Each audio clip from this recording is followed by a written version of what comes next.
Assalamualaikum warahmatullahi wabarakatuh. Waalaikumsalam.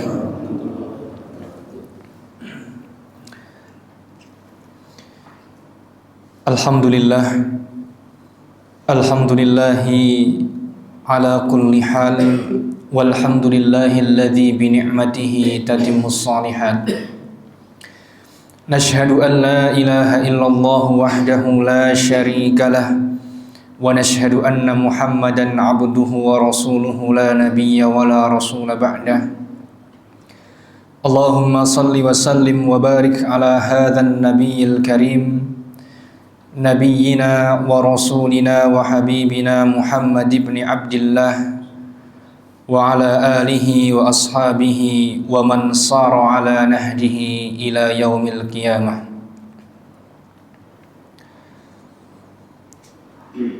Qala Rasulullah sallallahu alaihi wasallam fil hadis, khairun nas anfa'uhum linnas.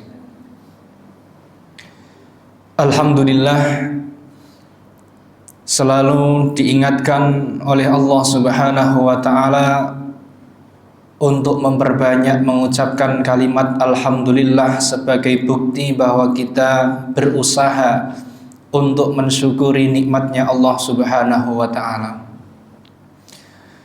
Jadi bukti terbaik panjenengan itu diaku oleh Allah sebagai hamba yang bersyukur adalah kula panjenengan istiqomah mengucapkan kalimat hamdalah, alhamdulillah. Karena Rasulullah sallallahu alaihi wasallam bersabda, alhamdulillahi ra'sus syukri. Puncaknya bersyukur seorang hamba adalah dengan mengucapkan alhamdulillah. Itu puncak kula panjenengan dinilai oleh Allah sebagai hamba yang bersyukur. Ya. Nggih, asline nggih gampil nggih. Alhamdulillah kan gampang. Ya. Tapi yang sulit adalah istiqomah dalam alhamdulillah. Itu sulit, ya. Perlu dilatih. Alhamdulillah, hari ini kita diizinkan oleh Allah Subhanahu wa ta'ala untuk kembali mengkaji salah satu kitab hadis yang sudah ditulis oleh Syekh Ibnu Hajar Al-Asqalani dengan judul Bulughul Maram min Adillatil Ahkam. Salah satu kitab yang sangat terkenal di khazanah keilmuan Islam, yang kitabnya dipelajari oleh hampir seluruh muslim yang ada di dunia ini. Meskipun kitabnya tidak tebal-tebal sekali, tapi sangat terkenal kitab Bulughul Maram. Dan alhamdulillah sekarang kita sudah masuk di bab tentang kebaikan dan menjaga hubungan kasih sayang sesama manusia. Hadirin jamaah rahimani wa rahimakumullah.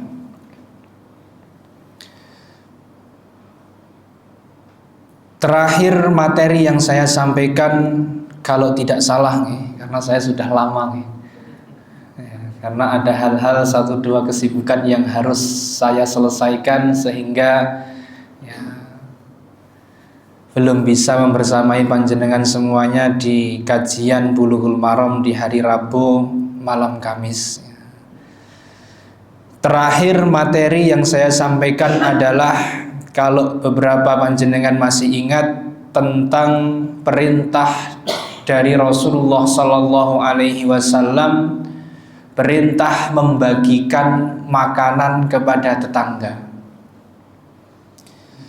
Dan hari ini materi yang akan saya sampaikan, yang akan kita kaji bersama, dan hadis yang selanjutnya tentunya adalah tentang pentingnya untuk membantu orang lain. Membantu orang lain.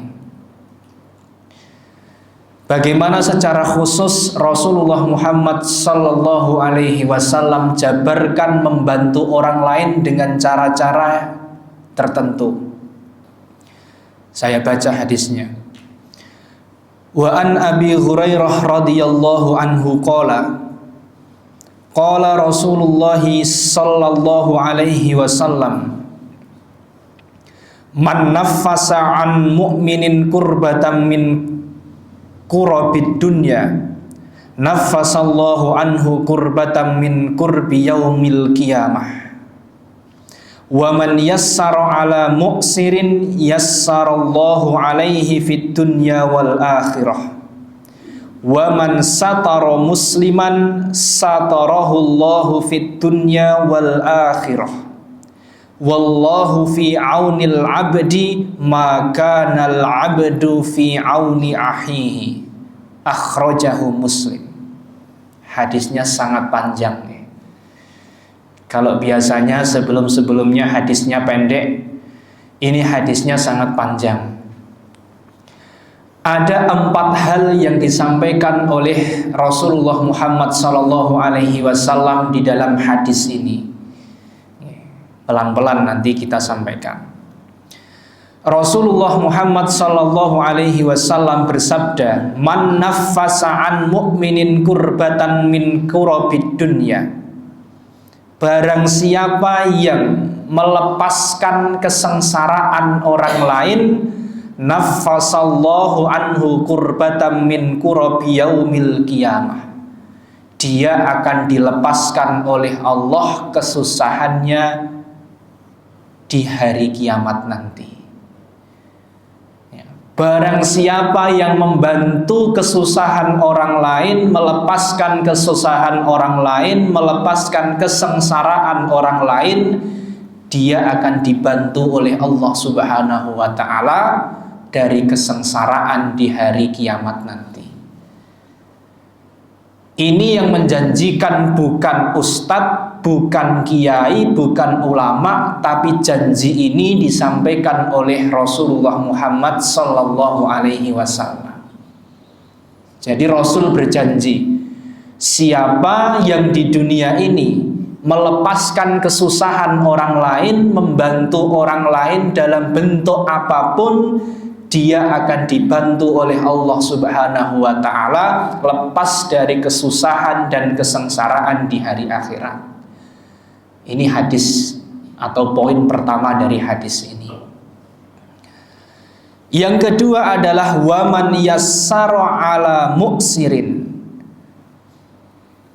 Barang siapa yang membebaskan atau memudahkan seseorang, yassarallahu alaihi fid dunya wal akhirah, maka dia akan dimudahkan oleh Allah di dunia dan di akhirat. Maknanya hampir sama, membantu orang lain. Tapi nanti secara khusus akan saya sampaikan maksudnya Nabi seperti apa. Kemudian yang ketiga adalah waman satara musliman satarahullah fid dunya wal akhirah. Barang siapa yang menutup seorang muslim lainnya, dia akan ditutup oleh Allah Subhanahu wa ta'ala di dunia dan di akhirat. Kalau yang pertama tadi hanya di akhirat saja, poin yang kedua dan yang ketiga Allah akan mudahkan dan Allah akan tutup di dunia dan di akhirat. Apa yang ditutup nanti akan saya jelaskan. Wallahu fi auni abdi ma kana al-abdu fi auni akhihi. Dan barang siapa yang menolong seseorang di dunia, dia akan ditolong oleh Allah Subhanahu wa ta'ala di hari akhirat nanti. Hadirin jamaah rahimani wa rahimakumullah. Poin pertama dari hadis ini, barang siapa yang melepaskan kesengsaraan orang lain, dia akan dilepaskan kesengsaraannya oleh Allah Subhanahu wa ta'ala di hari kiamat. Kalau kita melihat hadis ini hadirin jamaah sekalian, berarti semua manusia berpotensi mendapatkan kesengsaraan. Baik itu agamanya Islam dan non muslim semuanya berpotensi hidup sengsara, punya potensi. Baik sengsara di dunia maupun sengsara di akhirat. Semua punya potensi. Orang yang taat kepada Allah punya potensi untuk sengsara.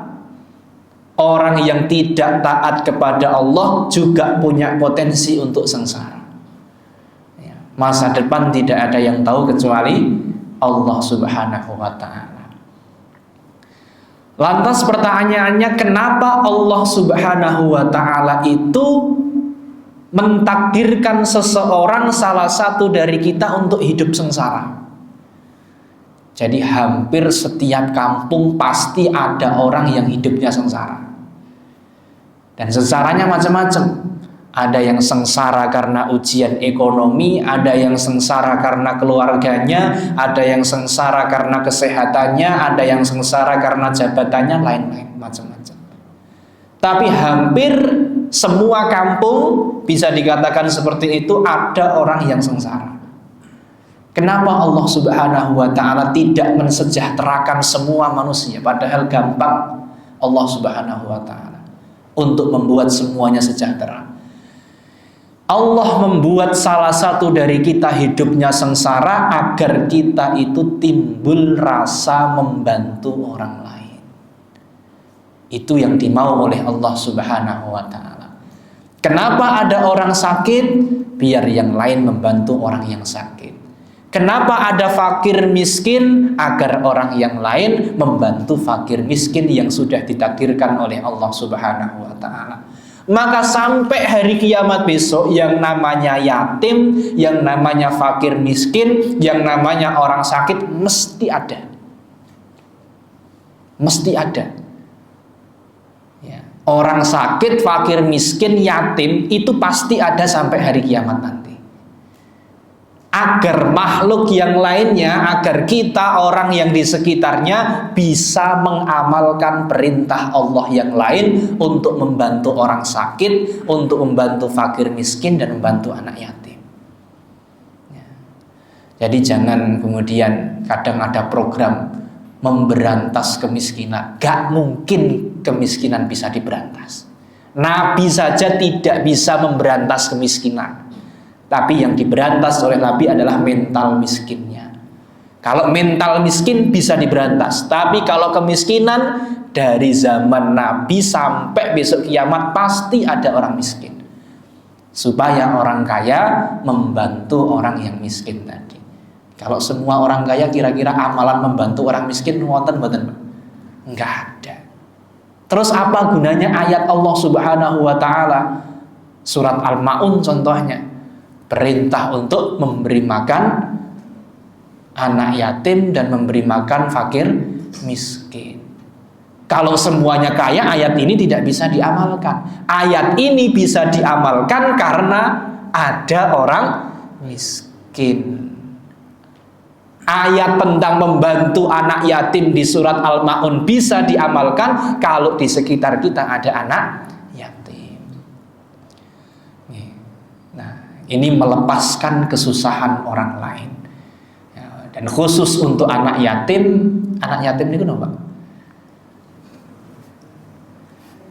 Sudah paham tentang makna anak yatim ya?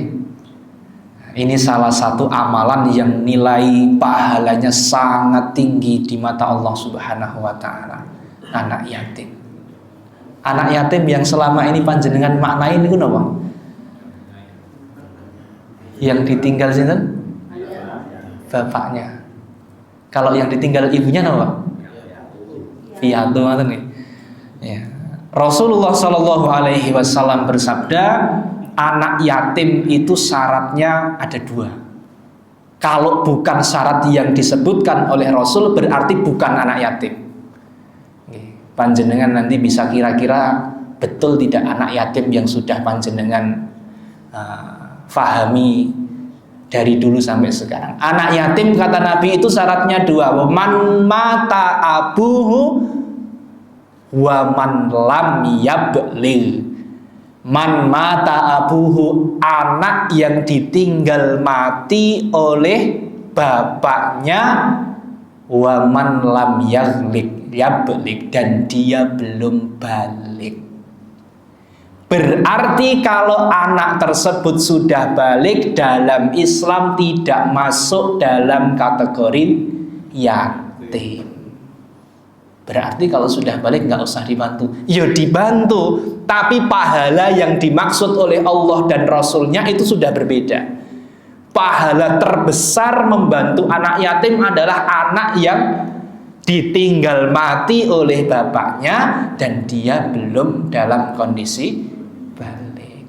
Nah, ini anak yatim yang ada di dalam Islam. Selain itu bukan anak yatim. Berarti nggak usah dibantu, ya tetap dibantu kalau belum mampu. Tapi nilai kualitas pahalanya sudah berkurang. Berbeda dengan anak kecil, ya, belum balik yang ditinggal mati oleh bapaknya. Itu yatim namanya dalam Islam. Sakit dipahami ya, yatim. Ya. Maka kalau ada donatur itu harusnya dipastikan dulu. Betul nggak untuk anak yatim? Jangan-jangan yang tidak ada, yang ditinggal mati oleh ibunya itu disebut sebagai yatim. Tidak. Piatu itu di dalam Arab ya nggak ada piatu itu. Adanya ya cuma yatim ya, ditinggal. Piatu itu kan Indonesia ya.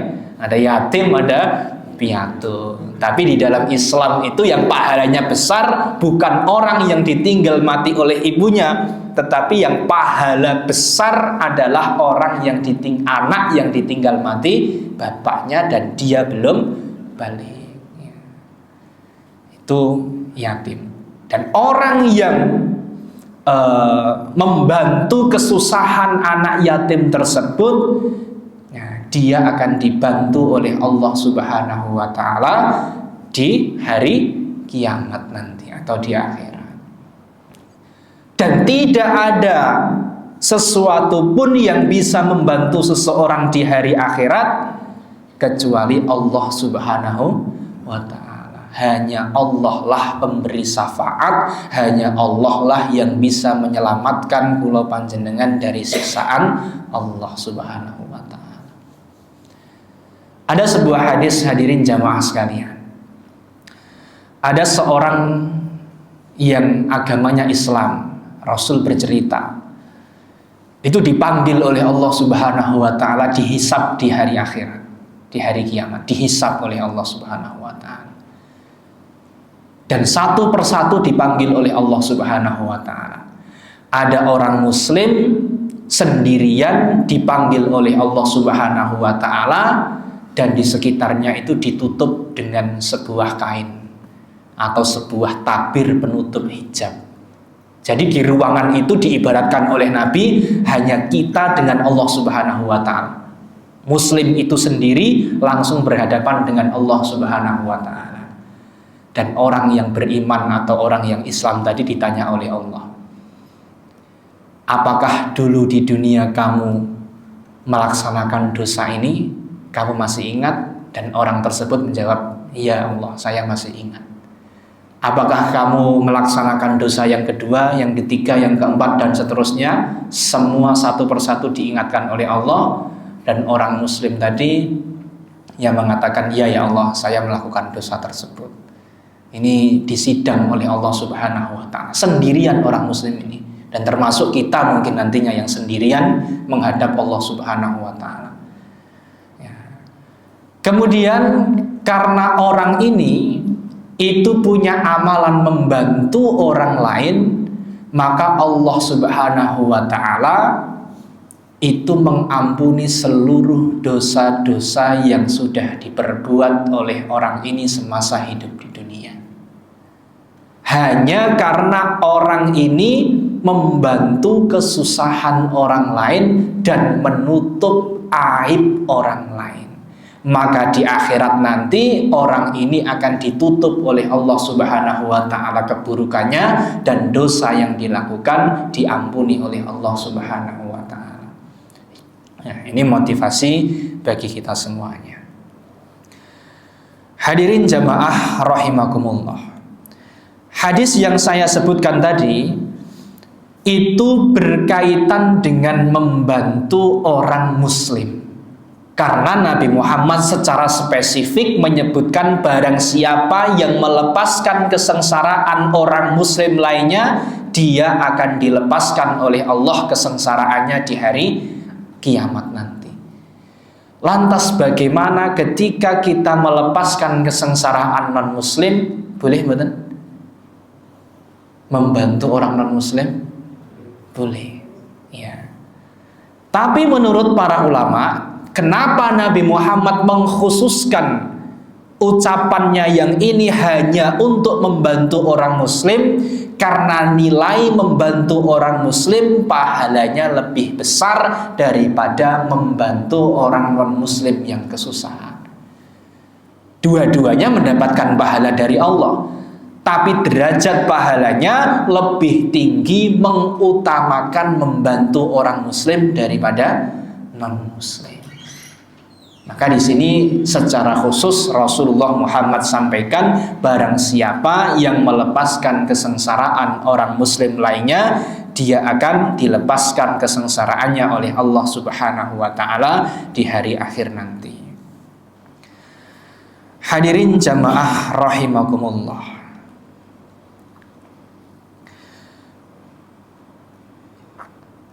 Isi hadis yang kedua adalah, barang siapa yang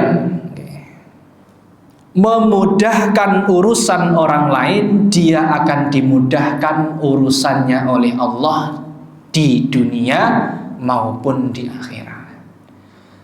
Para ulama kemudian memberikan penjelasan apa yang dimaksud oleh Nabi, membebaskan dalam hal apa, membantu atau memudahkan dalam hal apa.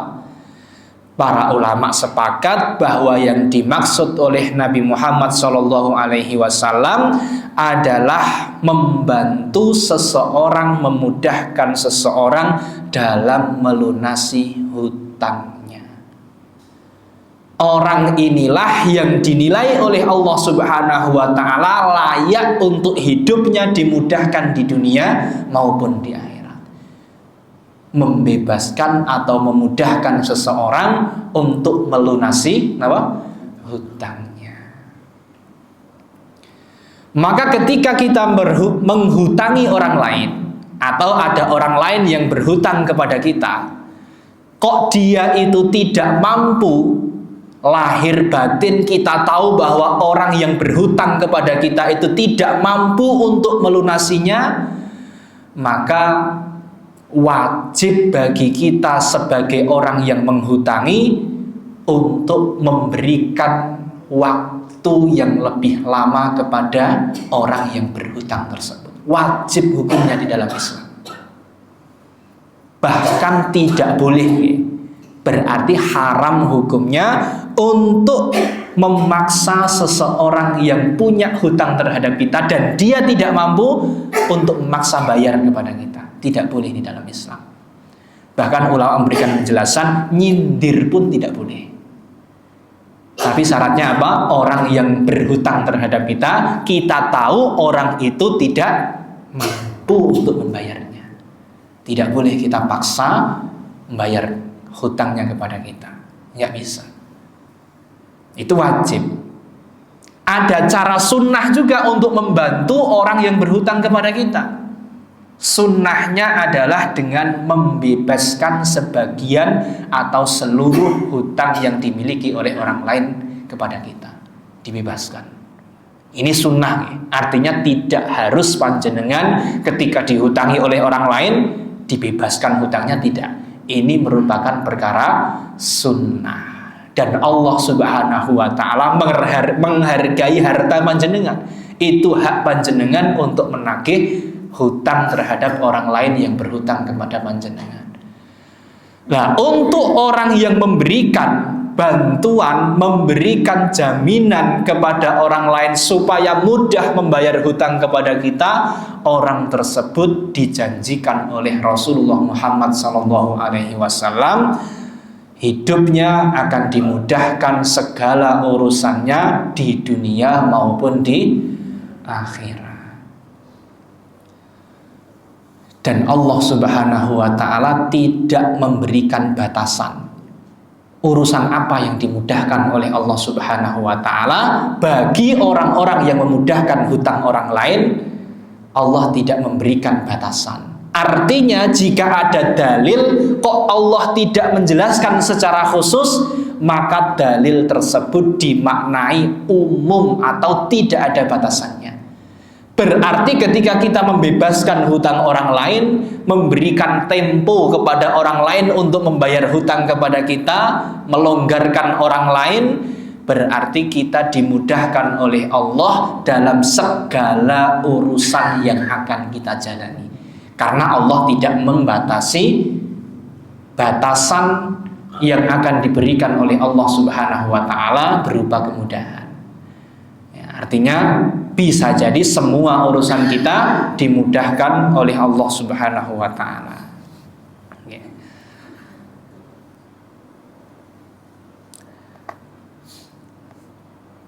Saya tidak melanjutkan tentang bab tentang hutang karena bab hutang ini panjang sekali.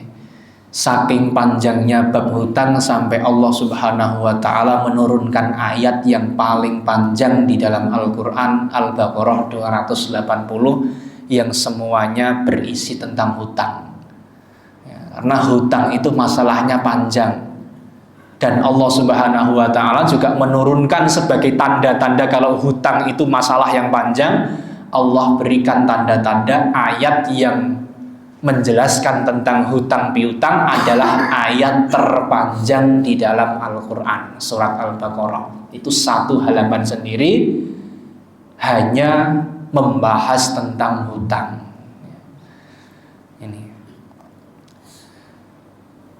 Sebagai pendukung hadirin jamaah sekalian, Rasulullah Muhammad Sallallahu Alaihi Wasallam pernah ditanya oleh sahabat yang lain, "Ya Rasulullah, ahabbun nas ilallahi ta'ala." Ya Rasulullah, siapa orang yang paling dicintai oleh Allah Subhanahu wa taala? Pertanyaan yang pertama. Siapa orang yang paling dicintai oleh Allah Subhanahu wa taala? Ini pertanyaan pertama. Pertanyaan kedua adalah ahabbul a'mal ilallahi ta'ala. Ya Rasulullah, apa amalan yang paling dicintai oleh Allah Subhanahu wa taala? Pertanyaan yang pertama tadi tentang siapa orang yang dicintai Allah. Yang kedua adalah amalan apa yang paling dicintai oleh Allah Subhanahu wa taala. Ketika Rasulullah Shallallahu Alaihi Wasallam menjawab siapa orang yang dicintai Allah, Rasul menjawabnya singkat.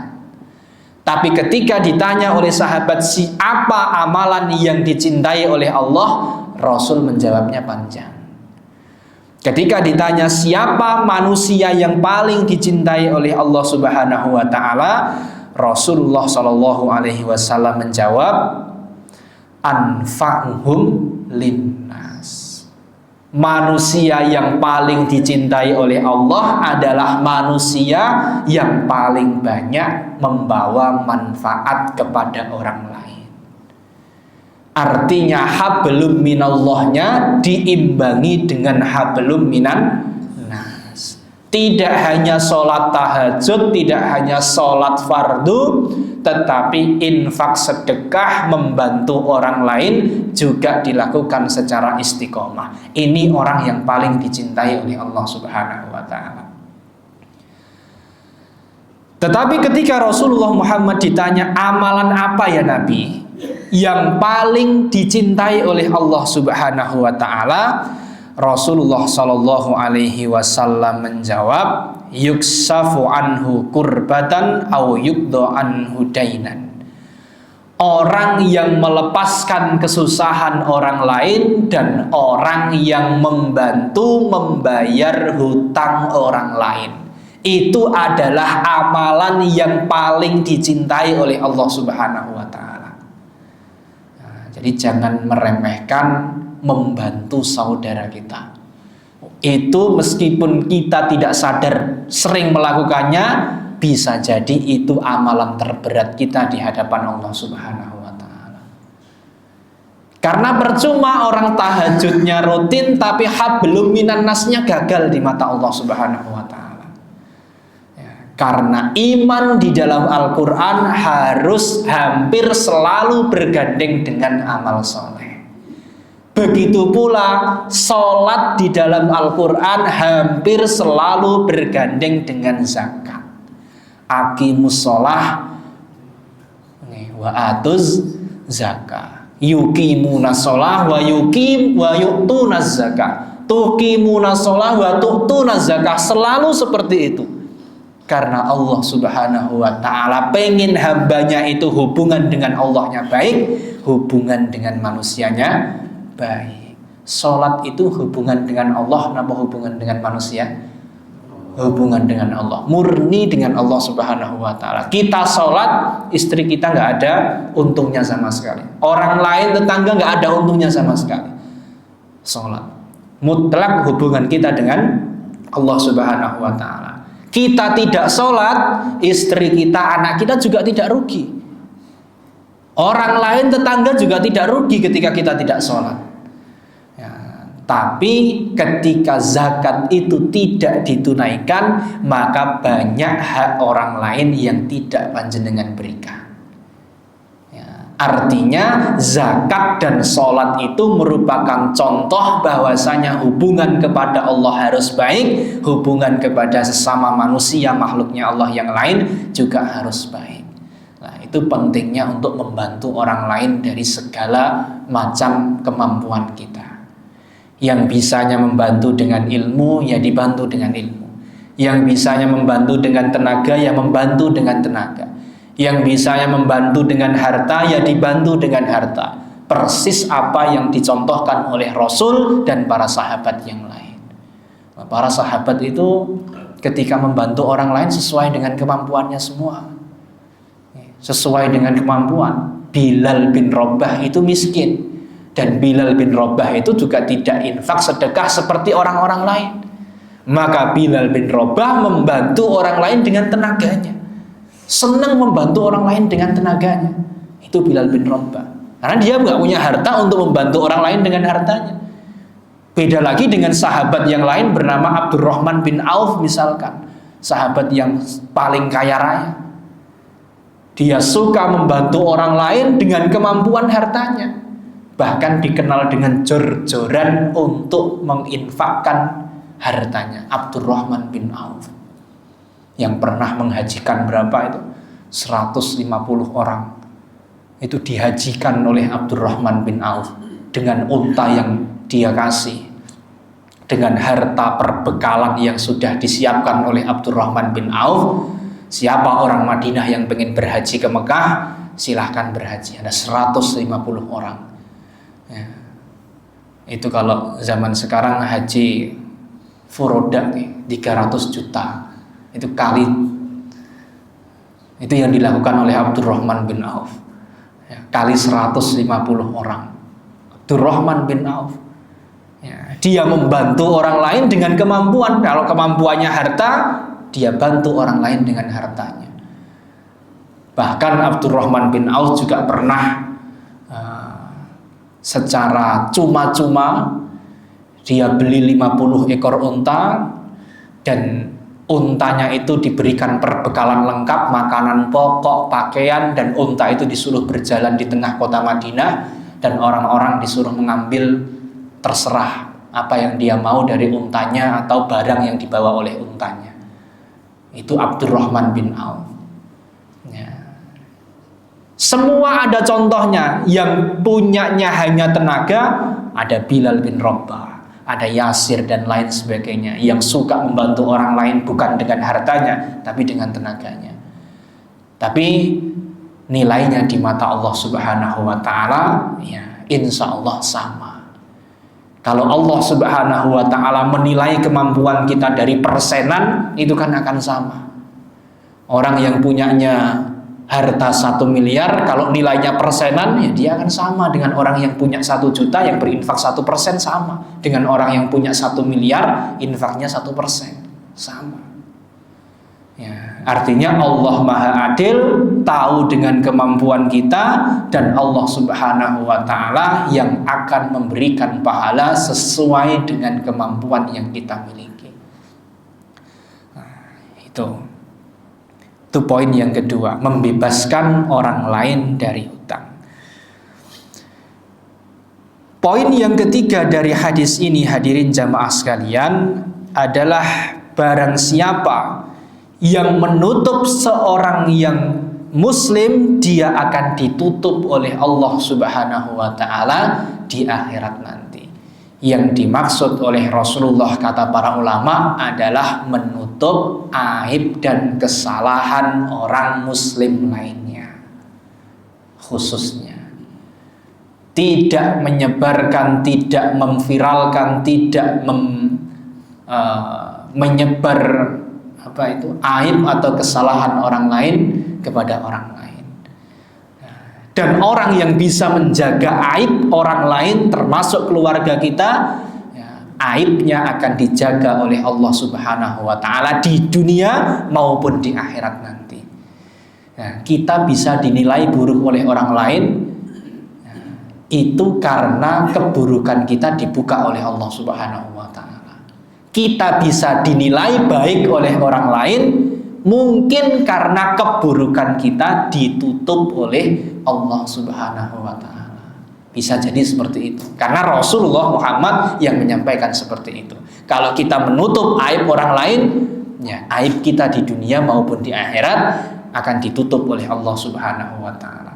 Orang ini bagus, baik, amalannya luar biasa.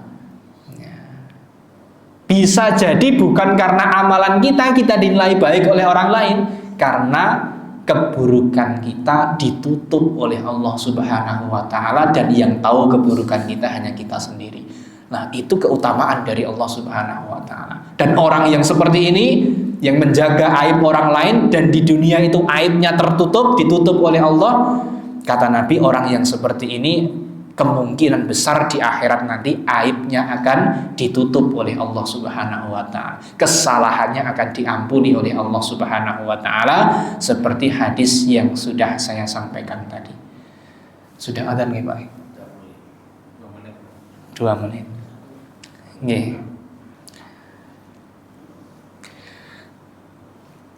Menuju poin yang keempat, hadirin jamaah sekalian, yang merupakan inti dari hadis Nabi yang disampaikan pada hadis kali ini adalah wallahu fi auni abdi ma kana al-abdu fi auni akhihi. Barang siapa yang secara umum itu suka membantu orang lain, akan dibantu oleh Allah Subhanahu wa Ta'ala urusannya di hari kiamat nanti. Nah, inilah bantuan yang paling kita inginkan dari Allah Subhanahu wa Ta'ala. Oke lah, kalau di dunia ini bantuan dari Allah terkadang ya tidak selamanya kita terima, dan itu enak untuk kita. Karena ya kadang kita dalam momen tertentu diuji oleh Allah Subhanahu wa Ta'ala, di momen tertentu mungkin kita sengsara. Nah, itu di dunia. Toh maksimal kita di dunia itu sengsaranya berapa tahun? Mungkin yang umurnya 70 ya 70, yang umurnya 80, yang umurnya 90, itu maksimal lah. Tapi kalau kesengsaraan di akhirat, kalau orang masuk neraka dan tidak ada batas akhirnya di neraka, bisa jadi sengsara selamanya. Naudzubillahi min dzalik.